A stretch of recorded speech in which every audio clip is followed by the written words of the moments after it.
Good evening, everyone. Just to introduce myself, I'm Adrian Winkles. I'm the OWASP Cambridge chapter leader and the chair of the BCS Cybercrime Forensics Group. Thank you to our next regular webinar. And we have Christian Fellini, who is going to be talking about the ModSecurity OWASP core rule set this evening. And I'll introduce Christian in a second. I had a couple of minor technical hiccups with not being able to go to webinar in presenter mode for Linux platforms. That's something to remember for another day. Works perfectly with Mac and Windows platforms. But if I find Christian, I'll see if I can bring Christian is now unmuted. Okay. Good evening, do you guys Christian. hear me? Do you Yeah, hear me, Adrian? Hear you. Oh, Yes. fine. Thanks, So we're all okay. set. Very good. So all we require for you, Christian, is to tell Margaret when you want to change slide, and she'll roll on to the next slide for you. Yeah. Can I confirm you can see the first slide, okay? We all see the first slide. That's great. Thank you. You just say next and then keep an eye that I'm on the right slide, please. Yes, I'll do. Okay. And the way we'll play this evening is if we can save questions for the end, and what I will, if delegates could please ask questions in the question bar at the bottom, or drop any other points into chat, I'll raise them at the end and we'll do a Q&A at the end. And without further ado, I'll hand over in a minute. Just to mention and a reminder to those, we do have the BCS Cybercrime Forensic poster competitions that are advertised on the mailing list, and there are some other BCS group poster competitions as well, which I'll post round. For those, for private individuals, for academics, and for students. So please keep a lookout for those. Most of the deadlines are towards the end of May, beginning of June. Okay, I'd like to thank Christian for agreeing to do tonight's talk, and I'll introduce over to Christian Fellini, the OWASP ModSec core rule set project leader. Over to you. Thank you, Adrian. So thank you for having me. My name is Christian Fellini, and I'm one of the two leads of the OWASP project with the longest name. Next slide, please. When you drive in a car, I reckon almost everybody's using a safety belt these days. Safety belt will not save you or protect you from getting into an accident. This can still be very dangerous. This can be very painful. You can still die despite wearing a safety belt. However, that is not a reason not to wear one, because wearing a safety belt is a good return on investment. It's a baseline safety thing. When you wear a safety belt, the accident is likely to be less painful, less likely to get hurt, better chance of survival. So little investment, little gesture, move by your hands, click, and you're done. And it's there to save your life, or at least make others not get hurt as much in a severe accident as the one we see on the slide. You could say a safety belt is like a first line of defense against accidents. They get less bad when you wear a safety belt. You have additional safety measures in a car nowadays. You probably have an airbag, multiple airbags. Modern cars are built very well to protect the passengers inside. But the safety belt introduced in the 1950s, the first time, brought a huge improvement because it took out a lot of bone fractures, so to say, or skull injuries when getting into car accidents. So what I'm going to talk about tonight is the ModSecurity core rule set, web application firewall rule set, or a web application firewall that is a good return on investment. It's a good first line of defense. It's not a silver bullet, but it's very good protection for the investment. Next slide, please. So I want to be very brief with my bio. So my name is Christian Follini. I'm on Twitter. If you want to follow me, there is a lot of information around security that I'm posting around my project and online voting systems, namely in Switzerland, where I'm working on as well. I work for a small Swiss company that you don't know and don't need to know. I'm the author of the second edition of the ModSecurity handbook that is quasi-official. I teach on that subject and I'm a speaker at many different conferences. And right now I seem to be touring the OWASP chapters around Europe a bit. So this is within a month now the third time that I speak in front of an OWASP crowd. And actually, it's the second time I speak in front of BCS. I presented at BCS in 2019 in London, I think. So together with Walter Hopp, I'm leading the Coral Set project, which is the rules project about this mod security thing. Next slide, please. The plan today is to give you an introduction into this CRS or Coral Set thing. I'll do this by introducing the concept of a WAF, a web application firewall first, then what is mod security and what is CRS or Coral Set bringing to the table. Then I was supposed, or I planned to do a demo. I sacrificed the demo god, so I was confident it was going to work, but then the GoToWebinar told us 10 minutes ago that I have no chance to connect a Linux computer. So I'm a bit at a loss here. However, truth be told, the demo is not super interesting. It's just underlining the fact that you can install this thing in 5 minutes and then it's blocking bad traffic. So not much to see on the demo side. Then I'm going to introduce a few key concepts. They're a wee bit special. They take a bit deeper thinking to really understand it because it's not so black and white. We have a fairly advanced concept or approach to blocking malicious traffic. We're going to look at a few of the rules, and then we're going to look at the real big problem of false positives that comes with running a web application firewall, namely one based on CRS. Next slide, please. Good. So what is a web application firewall? A web application firewall is very often an expensive, shiny box that nobody really understands.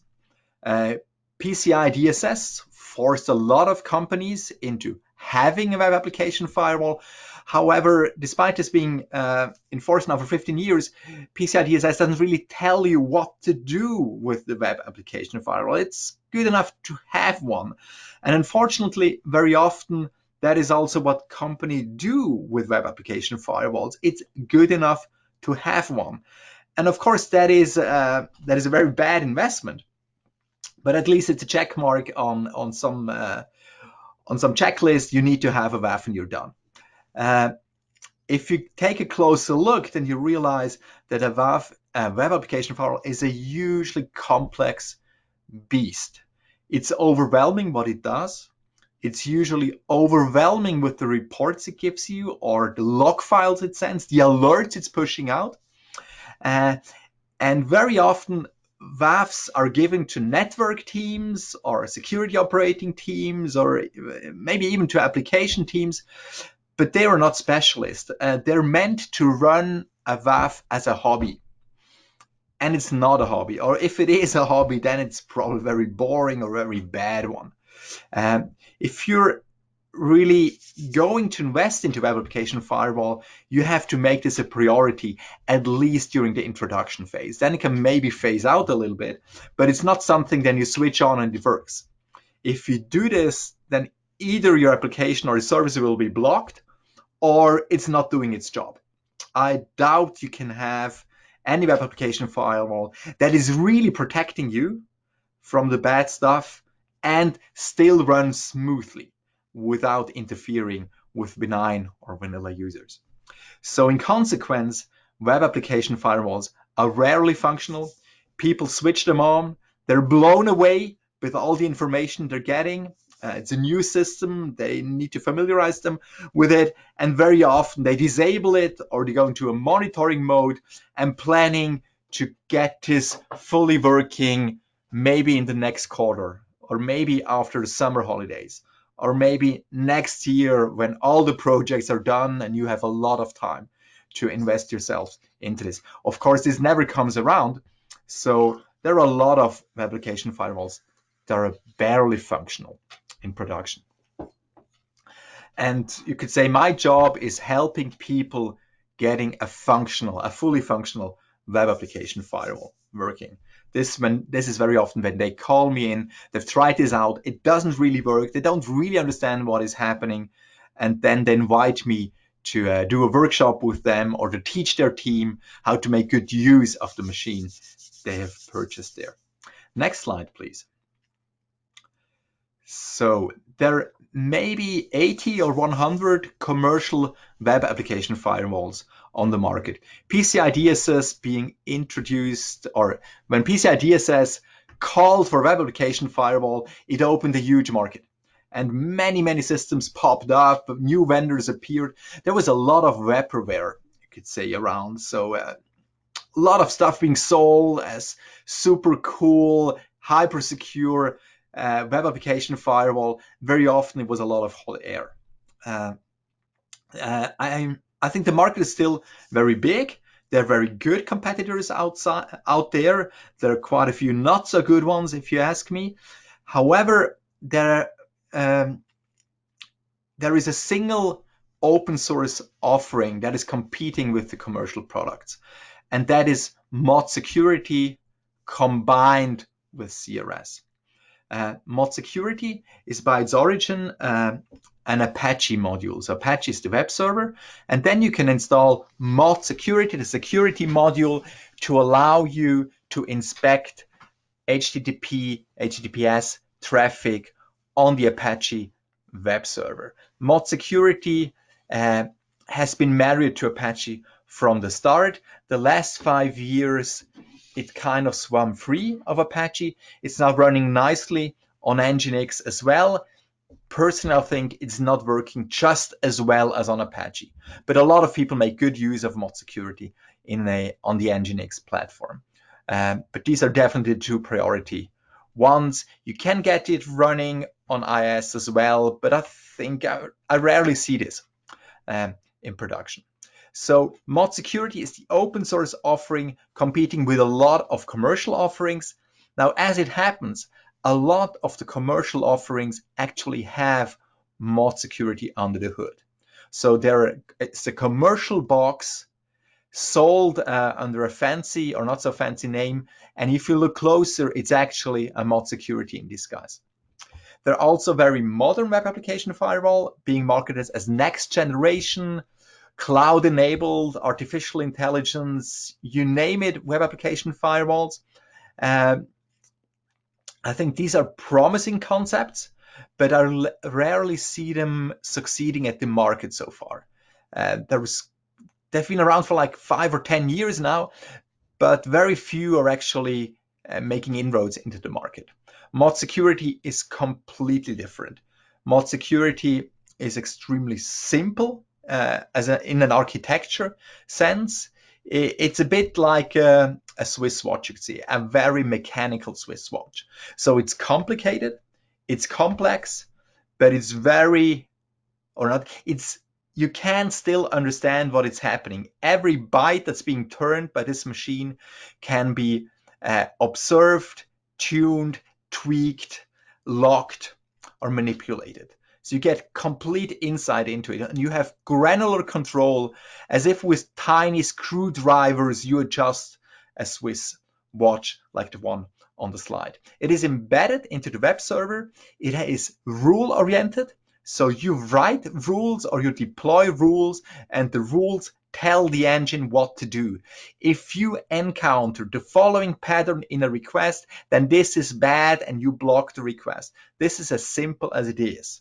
Of course, a cloud-enabled artificial intelligence WAF sitting somewhere on a virtual machine will accept a request, and it's likely to phone home to ask headquarters what to do with this request, or it runs it through a neural network and you don't know what rules are being applied because they're opaque to you. There is no transparency here what's happening. It's just going to tell you at the end, I block this request or I let it pass, without really telling you why.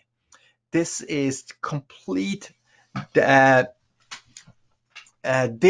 different concept from what security is doing, who is always very verbose about what it is doing and why it is doing and what triggered an alert, which rule made it look as if it was a bad request. And this information, of course, gives you then the control to tweak with the rule set. And as we get to see, this is in fact necessary to make it a smooth setup. Next slide, please. So ModSecurity is the engine sitting on the web server, and OWASP ModSecurity core rule set is then the rule set that we put on top. You could say the engine is just a commodity. I mean, it could be anything, but the intelligence is then really in the rule set. And this rule set, CRS short, has been going on for 14 years now, I think 14 or 15 years. And it moved under the OWASP umbrella 10 years ago. So it was started independently and then moved under the OWASP umbrella. And a new lead team took over 4 or 5 years ago when the project had died down a bit. And we revived it, documented it a lot better, and addressed the false positive problem. I'm coming back to that later on. I said maybe half of the commercial web application firewalls are running ModSecurity under the hood, and it's even more for CRS. I'm fairly convinced that about 2/3 of the commercial offerings are using CRS as the rule set. There are more offerings using CRS than there are offerings using ModSecurity, and this points to the fact that quite a few people were unhappy or upset with the way ModSecurity works or didn't work, or how it was eating resources, or how the development was going in the wrong direction. And they developed their own modules to run CRS. ModSecurity is bigger than CRS, as CRS is only using a subset of the ModSecurity functionality. So people re-implemented the core functionality of ModSecurity so they could run CRS using a lot less RAM, also less CPU, faster regular expressions. There are quite a few flavors. Unfortunately, almost all of them are not open source. So there are commercial variants optimized to run CRS. That's how we have more systems using CRS than there are systems using ModSecurity. And personally, I think that's the future. ModSecurity, the engine, is just a commodity. The intelligence is in the rules, and they should become independent of the engine underneath. In fact, this is something that is happening slowly, but the rules are more and more written in a way that they can be transferred, transposed, or integrated into other systems. Next slide, please. Good, so that was the release poster. This is settling some dust now. This was 4 years ago when we released CRS 3. So new management came in, took over the project and released CRS 3, and we had so much fun during that phase.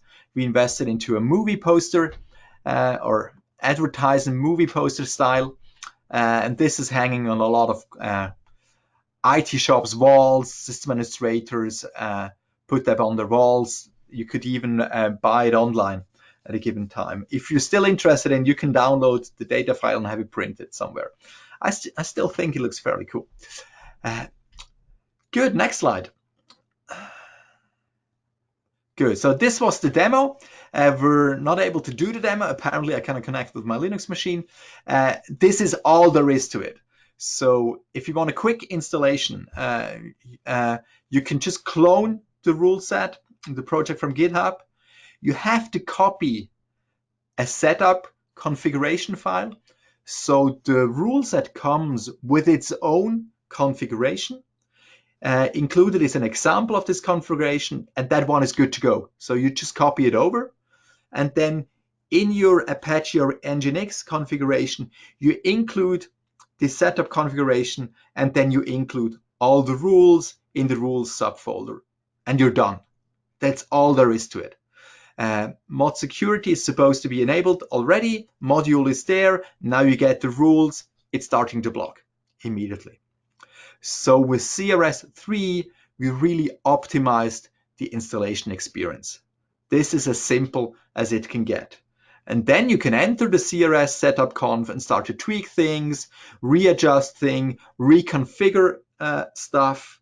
But out of the box, it's basically running.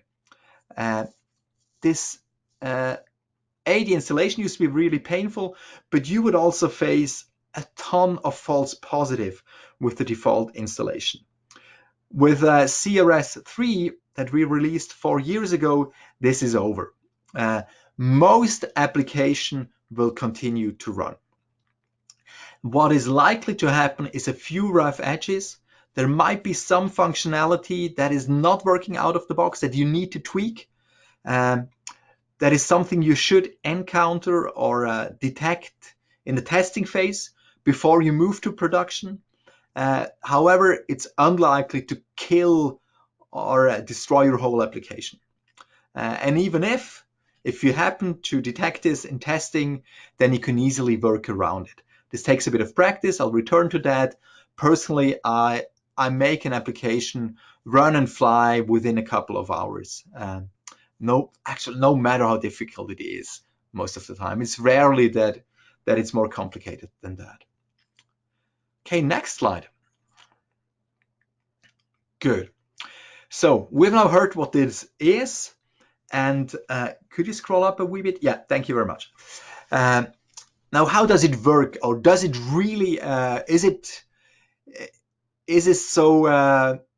deliver what it promises? Yeah, is it a hollow promise, or is it actually a good investment?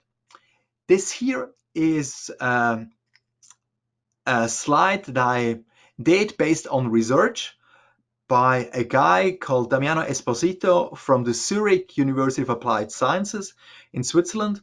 And he was writing a master thesis on security scanners.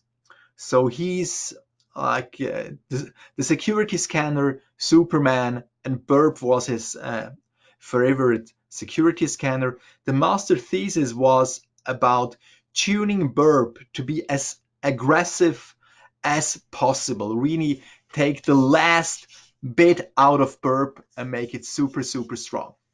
And he would then direct this Burp against a vulnerable application. So a testing application that had a lot of security defects on purpose. And the idea was to see just how many of these defects the Burp would be able to detect. Burp would execute 4.5 million requests. So that is really a lot for Burp. That's what I said. It's a Burp on steroids. This is an intense security scan by Burp. It's actually, I think it was running half a day. And with over 1,000 requests, Burp would report, hey, I think I touched on a weakness there. Take a closer look. This is not 1,000 weaknesses. I think it boils down to around 40 weaknesses, but it's 1,000 requests where Burp returned an alert. Hey, there is something. Let's dig deeper. The basic installation I showed on previous slide is the second column. This is the 5-minute default installation with CRS 3.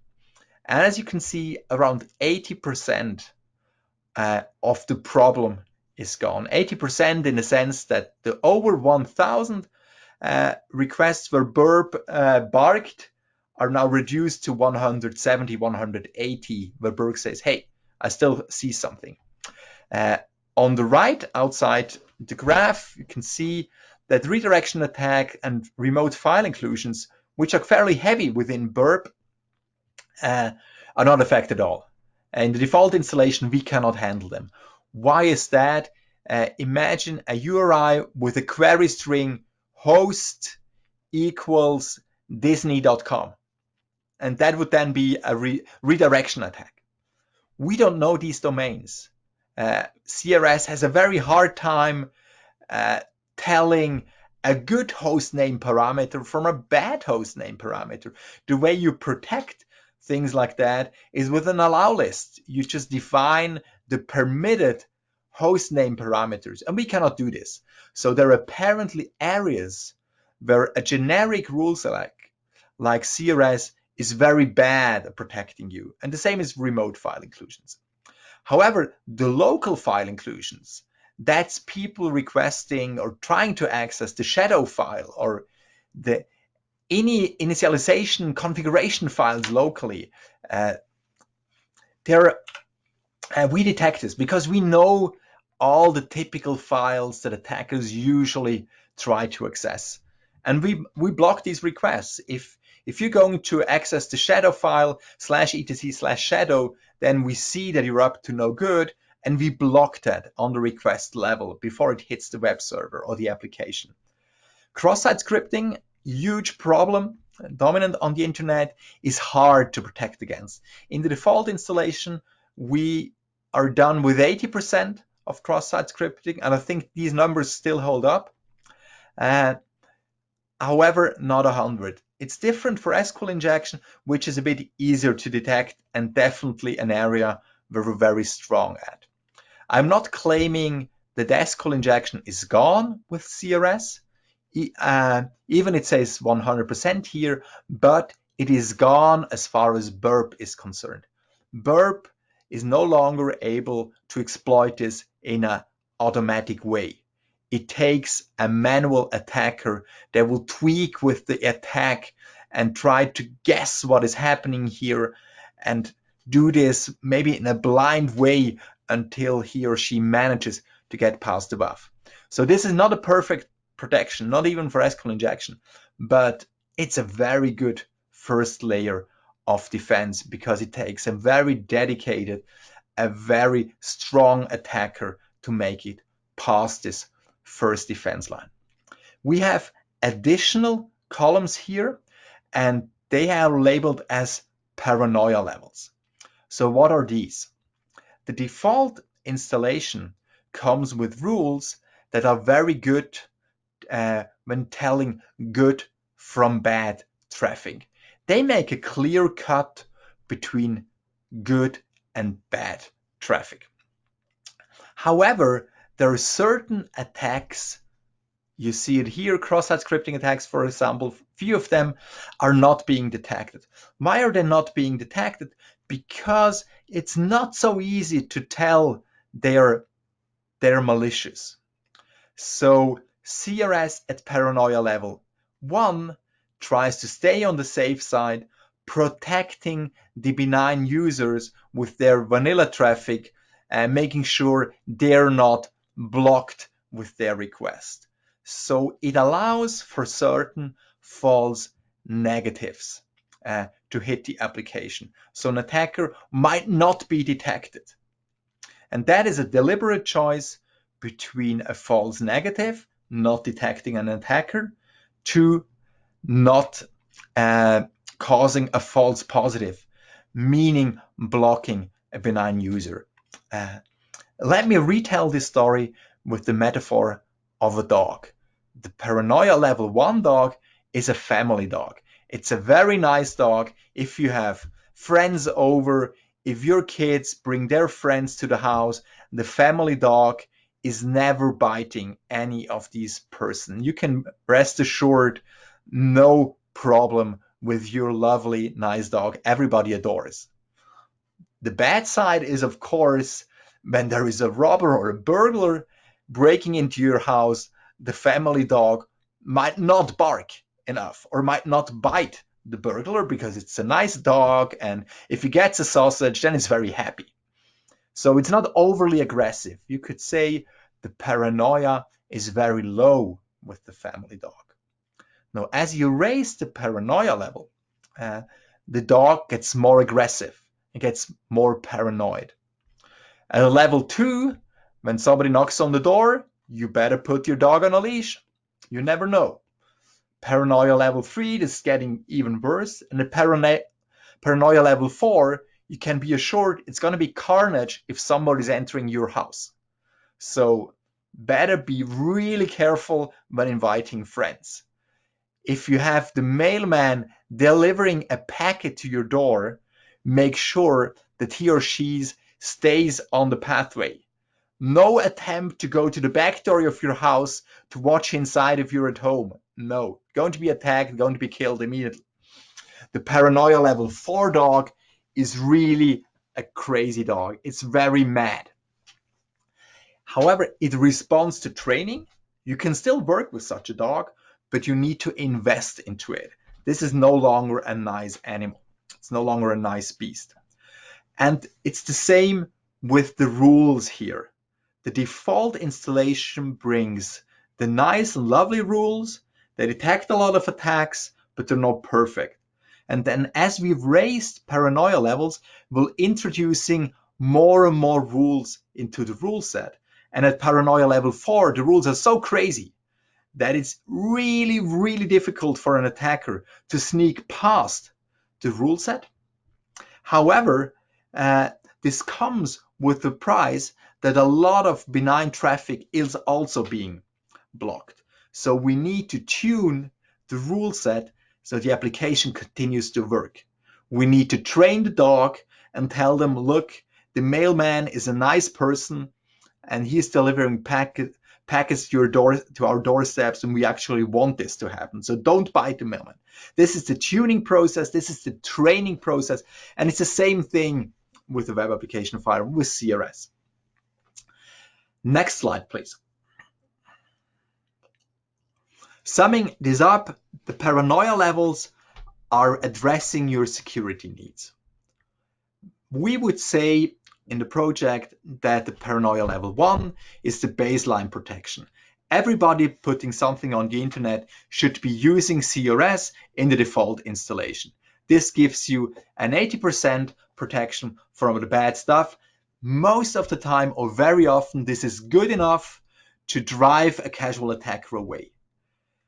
It's not good enough for a dedicated attacker who's coming after you. There you should probably be on Paranoia level 2 or higher. This is where we say if you're running an online shop, as soon as real money is involved, then go to a bit higher Paranoia level where you might need to tweak a few false positives, but generally this is still doable. At Paranoia level 3, we're getting more specialized rules. When you remember the previous slide, burp was not detecting more, was not blocked more by Paranoia level 3 because the rules there are highly specialized and burp did not trip into those rules. It is also an area where we want to develop more rules. We want to expand Paranoia level 3. There could be more to be done there. We address or plan or think to address online banking level security with level 3. And then Paranoia level 4, if you have to run a nuclear power plant on the internet, then we advise you to use Paranoia level 4. I'm working or used to work in a Swiss online voting project where we would protect the electronic urn, the electronic ballots with a Paranoia level 4 web application firewall. So this is the highest level we can go here. And this maps to the security needs of a service, and it is something that a security officer should assign to a service. Security officer, maybe with the business, maybe with the operators, would say, look, this service, given the data or money involved, is a Paranoia level 2 service for us. And then the operating or integration team should say, good, if this application is meant to be in Paranoia level 2, please give us 5 days for the training of the dog or the rule set. In reality, it's rather 1 or 2 days, but it could stretch over several iterations. I do this in half a day or 1 day nowadays, but if you're doing this for the first time, it's easy to spend a week on that process. But you get the hang of it, and then it's repetitive. So this is a discussion that companies need to run internally and make up their mind what is the right configuration for our security need. Next slide, please. The rules are organized in groups. Here you see a list of the request groups. 80–90% of all the rules are request rules, and then there are some response rules as well. They're grouped together by, we could say, attack class. So we have a lot of protocol enforcement rules, protocol attack, that's still above, and then after the gap, local file inclusions, remote file inclusions, small groups actually, and then the remote command execution. Burp was not doing that at all. Burp is not investing in this, it seems, at all. At least not the one that my friend used. But that is a very strong area. We're very good for PHP. Why is that? Because the internet is running WordPress, and WordPress is running PHP. So PHP is hugely important. It's also very hard to get secure PHP code. That's why we have a lot of rules protecting that. Then cross-site scripting, large group, SQL injections. And then two smaller rule groups for session fixations and a new group, Java. We only have a few Java rules there for Java object serialization tags and similar stuff. But they're surprisingly good. Whenever we look at Java CVEs, so new vulnerabilities around Java being published, we're very good at detecting them with very few rules. So it seems these Java exploits have a lot in common very often. Good, next slide. These are the response rules. You see there are fewer of them, and they settled a bit of dust, to be honest. They're a bit less important. Most attacks happen or can be detected in the attack. There is some stuff that you can only detect in the response, like data leakages, or when we encounter error messages. SQL Server responding with an error message, we detect the error message and we block it from giving out information to an attacker. And we will replace this with a generic error message that says, hey, this is forbidden, go away, we don't like your request. The same for Java stack traces, for example. These rules could be updated, I think. They've settled a bit of dust. Next slide, please.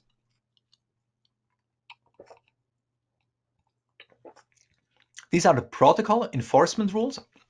That's the group request 920, protocol enforcement. The rules address the problem that the HTTP protocol is quite clear. It's not super strict, but it's quite clear what it accepts or not. And then come the web servers, and web servers have a very relaxed, or I would say hippie attitude, flower power attitude to web standards enforcement. If the web server is able to make sense of a request, then it's trying to respond to it as good as it can, no matter how crazy or how bad it smells, the request. I mean, it cries SQL injection, but the web server is still trying to execute it. That's very typical. And we go, no, we enforce the protocol here. If the protocol says you're not allowed to do this, then CRS is here to enforce this. You're not doing this. I give you an example. We have a rule that is very annoying for a lot of people. And the rule says a numeric host header is not permitted. It has to be a fully qualified domain name or at least a host name. According to the protocol, the web server couldn't care less. And we have a rule that says, hey, this is a numeric IP address. This is not allowed. We're probably not blocking immediately. So the rule is not quite critical, but it's definitely something that we try to detect. And this leads to a lot of false positives because load balancers are typically doing this, or uptime agents that try to observe the SLA of a service. They're pinging with IP addresses in the host header very often. And they bump into our rule just because we try to enforce the protocol.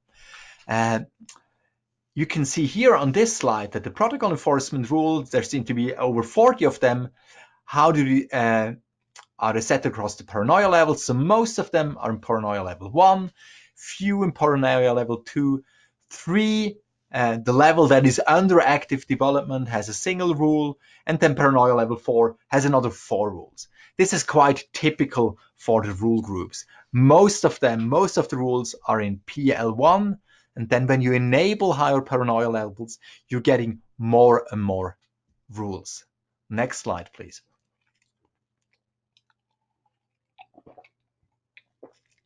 A concept that we use very often is that we repeat a rule across various Paranoia levels. We call this a stricter sibling of rules. So it's a family, it's brothers and sisters of rule. You can see this by the rule ID. So the 920.270 rule is the base rule. Every rule comes with a rule ID. This is mandatory because of ModSecurity, and the IDs are close together. So the base rule always ends in 0, and then its siblings count up from 1, 2, 3, and so on. And together we can immediately see, these rules belong together. They're a little family of rules. And at Paranoia level 1, we have a rule that says, hey, I'm happy with anything you send me as long as not the null character. We do ASCII byte range enforcement here.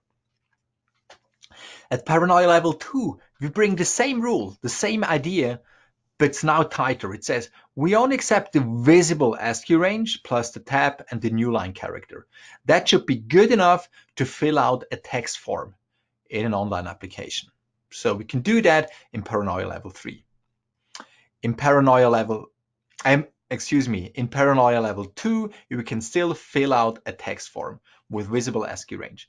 In Paranoia level 3, we say the visible lower ASCII range, that's up to 127, without the % character, because the % character is very powerful in HTML. You can encode anything with the % character. So this is a sign of somebody doing something bad. Unfortunately, this will now bring limits. You can no longer do everything anymore. The visible lower ASCII range limits you to an English character set, for example. German or French special characters are no longer supported here. And then the Paranoia level 4, it gets really crazy. It goes, hey, A to Z, 0 to 9, a few special characters, you're done. Anything else is not permitted. When you watch closely, this is no more white space. So if you want to do an attack, you have to do an attack, an exploit without white space in it. So this is very powerful here. It's now very difficult for an attacker to sneak past this attack. That's how SQL injection is almost impossible. You need to have white space to separate the SQL commands. And that's no longer possible here. So this is really strong. But of course, this leads to a ton of problems. Anybody using a plus sign or a slash or a backslash in anything they write, they bump into that rule. That's no longer permitted. This is now a crazy, aggressive character that we don't want to see on this application anymore. So Paranoia level 4 is super aggressive. And this is only one example of these rules. So stricter siblings across multiple Paranoia levels, very typical concept we use a lot. Next slide, please. Now, second very important concept is anomaly scoring. I'm using a photo with stormtroopers doing limbo dancing. The idea with this is I want this image to stick with you. Stormtroopers doing limbo dancing. How does that work? Paranoia, let me rephrase that. CRS rules are not blocking immediately. CRS rules are identifying malicious requests, but they're only identifying, they're only detecting it. They're not making the blocking decision by themselves. So there are like two classes of rules. There is a rule that detects an SQL injection, and then there is a second rule that says, hey, this request is now bad enough, let's block it. And that blocking decision is carried out by the two stormtroopers holding up the bar, the limbo bar here. They're making the decision. And the attacking stormtrooper submitting the request with the attack, the remote command execution or the cross-site scripting request is approaching the limbo stick, and it runs in front of all the other rules, and every rule is inspecting the traffic, is inspecting the request, and it's adding scores, points to the request. The first rule would say, hey, this has a bad smell. This is an SQL injection. I'm giving this request 5 points. Approach the next rule. The next rule goes, I don't see anything bad here. I'm fine. Next rule. And the third rule goes again, hey, hold on. This really looks like an SQL injection. To me, I'm getting it another 5 points. So the request is now on 10 points and so on. It could end up with 20, 30 points in the end. And then the two stormtroopers with the limbo stick, they go, hold on. This request now has 30 points. That's a very high anomaly score. That's higher than our limbo stick here. So we're going to block you. You're not making your way underneath the limit. Try again, lousy attacker. So by raising or lowering this limit or this threshold, you can control just how much stuff you're going to block. Apparently, the ultimate goal is you want to block all the attackers immediately at the first sign. However, when you start fresh with a service, namely with an existing service, this is now how you start with. You're very defensive at first and go, hey, we want to observe this a wee bit. Let's put the anomaly threshold very, very high, so high no benign user is ever going to reach, is ever going to touch it. And then we let it run for a few days, and then we observe the behavior, and then we come to the conclusion, hey, this looks fairly good. We can now easily reduce the anomaly threshold down to, let's say, 100, 50, 20, 10, 5. Most rules score 5, so a threshold of 5 is what is going to block almost all the attacks. But we're not going there immediately, we're going there over several iterations. So the anomaly threshold mechanism lets you play with this a bit. And if you're having a reasoned approach to this, then you observe the traffic in production, and then you look at the alerts of the web application firewall, you're identifying false positives, you're tuning them away, and what is left in the end is only the bad traffic, the good alerts, the real negatives, the attackers that you want to block, and then you can lower the threshold very, very low, go down with the limbo stick on the ankle levels, and then let's see if the stormtrooper is able to dance underneath. So that's the idea here. Have the limbo dance of the stormtrooper stick with you, then you have understood the concept. I'm reiterating the thing that we're doing this over several steps. I usually do 4, 5, 6 tuning rounds, and each one of them maybe stretches 1 or 2 weeks. So it's going to be 2 months or so until an existing application is getting a blocking tight setup. Why is that? This is because I never want to block any benign user. I never want to bump into a problem with business. I don't want to have a phone call of an upset customer yelling at me saying he was not able to place his order or whatever. This should never happen. So I observe the log files a lot, and I tune away the false positive until I'm 200% sure I can now lower the limbo stick, the anomaly threshold, and nothing bad is going to happen. I mean, I do this together with my customer. With every time we're lowering the anomaly threshold and the phone doesn't ring, people grow in confidence into the system. The trust gets higher and higher and say, yeah, this is really working. And then the lower you get, you see the real attackers being blocked. And when you look at these requests, you say, hey, these are real attacks now, and they're not making it past, while as no benign user is being blocked anymore. So this is really good. This is what you want to have. But it's an iterative process, usually taking several weeks or even months. And it is a real investment. The higher the paranoia level, the more false positives you have, the more training, more tuning you need to do. Next slide, please. We're getting slower and slower to the end, or no, let's say we get faster to the end. We're approaching the end now. The next concept, that is very simple concept. That is a small feature, but I like to iterate it because I think it's a very good feature, and I've never seen a commercial application firewall offering this. This is the sampling mode.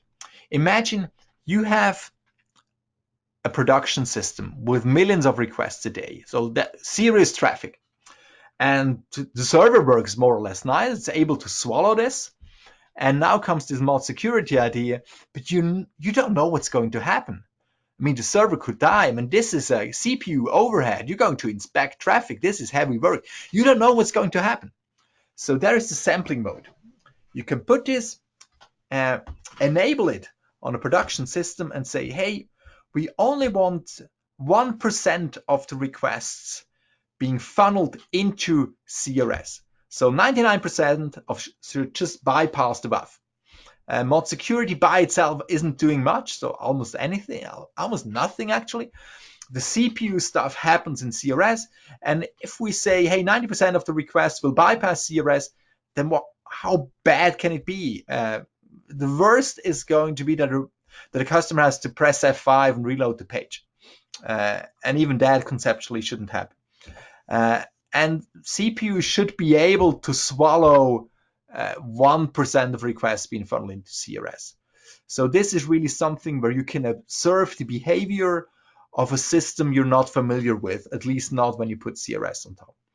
And then when it's able to run, it's swallowing this, CPU is still okay, you still have enough RAM, then you raise this to 2%, then 5%, 10, 50, 100. And of course, it's only at 100% where you're getting any security. So this is like if you're using this, then this is the first step once you start to tune or integrate it properly. I think it's a very nice and neat feature that helps you test the water on existing services. Next slide, please. So who's using that stuff? This is the offering from Fastly, a content delivery network using CRS. Actually, a very interesting setup they were doing, but we don't have the time to explain this. Next slide. Thank you. This is AWS. AWS has a CRS offering. You're paying real money, but then you get CRS on top, AWS. Next one. This is Microsoft Azure. Microsoft Azure has forked ModSecurity. They have their custom ModSecurity, and they have put CRS on top.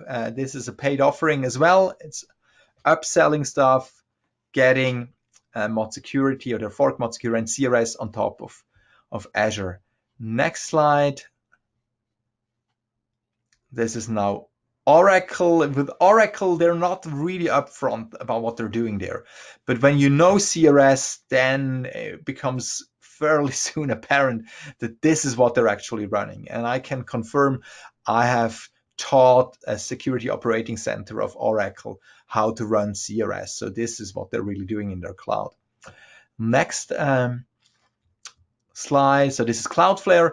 Cloudflare started with CRS many years ago, and in the meantime it has outgrown CRS. So they're doing a lot more than CRS is doing, but you can still have the vanilla CRS with Cloudflare if you want to. I think they're really good about what they do. They know their shit. Next one, please. So this is Verizon Media. Not everybody's familiar with, but Verizon Media is a huge traffic content delivery network, and they do multimedia traffic. They do TV. If the Olympics happen in summer, it's probably running via Verizon Media. So they have a lot of very heavy traffic, and every traffic running through Verizon is running via CRS. As a customer, actually, you need to pay to see CRS, but they always enable it for you. So they want to see what happens to your traffic, but they're not necessarily showing to you without you paying. They're running this on a module called Waffles. So they have replaced ModSecurity with Waffles, and they've saved hundreds or maybe thousands of servers across the globe because of this, because their Waffles is heavily optimized for their traffic and for CRS. It's much faster than ModSecurity, and especially it uses far less resources, far less RAM, to be precise. Next slide, please.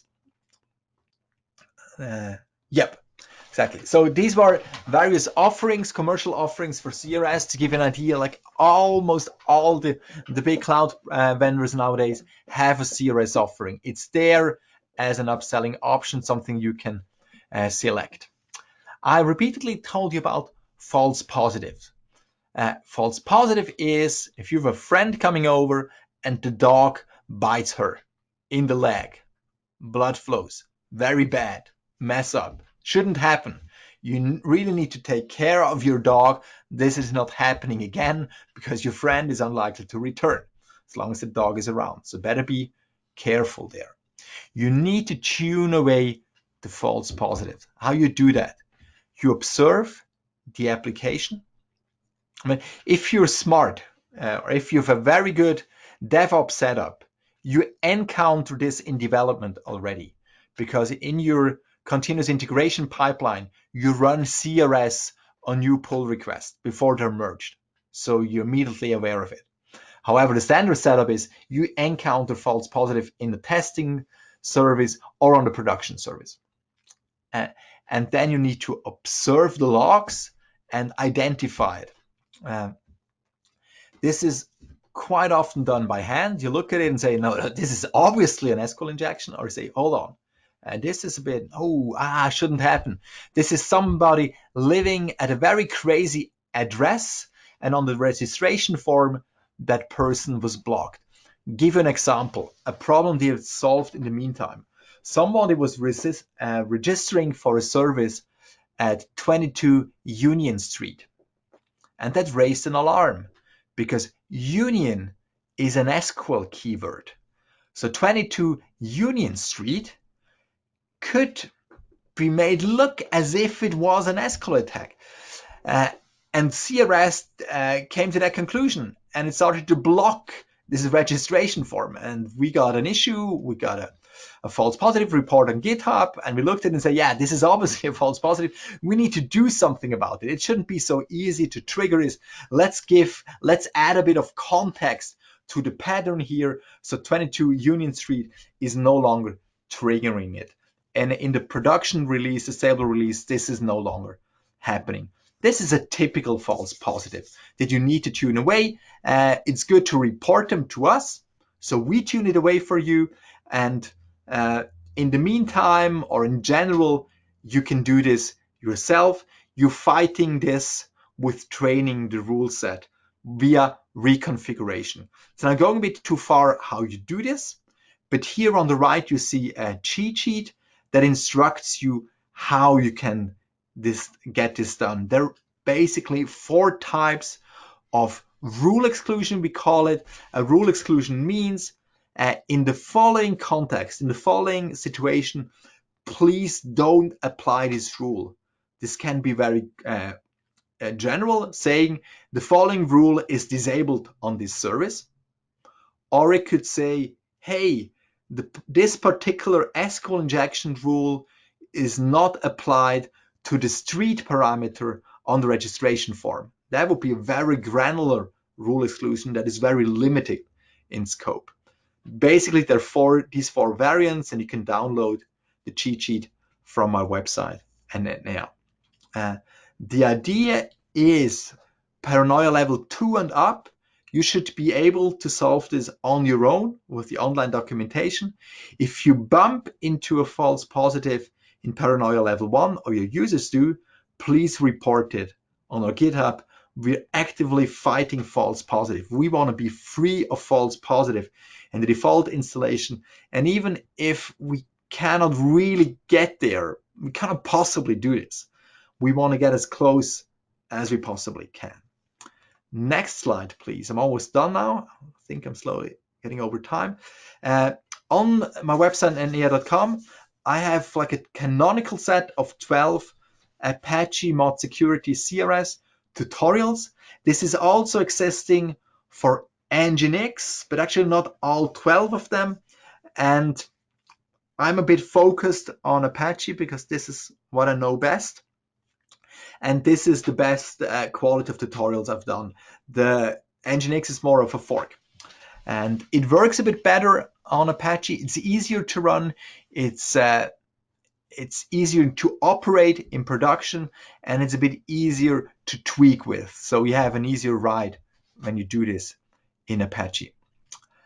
So these are 12 canonical tutorials. You can read them, download them from the NEA website. And I'm offering the same thing as courses. When this presentation was attractive to you, please go to the next slide briefly. So you can have this as an online class, or after the pandemic as a physical class again. There are various options, and you can look it up on my website. At the end of May, I'm doing the next online class, by the way. Next slide, please. We have now a gold sponsor, and one of the sponsoring benefits is if we're doing an introduction presentation, we're going to name Nginx. They hooked up to our project and they're supporting our project as a gold sponsor, and this is serious money. What they're financing right now is a developer on duty. So whenever you open an issue on GitHub, when you approach us via the mailing list, if you go to our Slack channel, which is published, the address, or when you're even on Stack Overflow, recovering Stack Overflow as well, and you have a support request, we're going to respond to you within 24 hours. And this is financed via this gold sponsoring. So our team of about 10, 12 people is taking turns with scanning all the support channels that we're officially supporting. And I think that's a very good service for the community and for people getting involved with CRS. Next slide. And this is now the final slide as far as presentation is concerned. So ModSecurity and CRS3 or CRS are together an open source web application firewall. They're like the only open source web application firewall, and they serve as a first line of defense against web application attacks like the ones that are exploited by the OWASP Top 10. So OWASP Top 10 talks about application security risks or typical areas for vulnerabilities, and we're the first line of defense against most of these. We cannot possibly, or on a conceptual standpoint or viewpoint, we cannot protect you from all the OWASP Top 10. But with most of them, we can bring a substantial improvement. Some of them are almost solved with a CRS. It's a generic set of blacklisting rule or deny rules that detect, or they detect flavors of the smell of SQL injections. They are able to detect if something looks like a cross-site scripting attack. And this means if a new attack comes out tomorrow, a new CV is being published, chances are that we're already protecting you from it because we're generic. We're not running after CVEs and doing new rule for a new CVE. No, our rules are so general that we're probably protecting you from the next attack already. That is very often the case. So the default installation is blocking like 80% of web application attacks by default with a minimal number of false positives, and you're still getting granular control of the behavior down to the parameter level. Find more information on the website coralset.org or follow me or the project on Twitter. Next and final slide, please. Yeah, that's it for the presentation.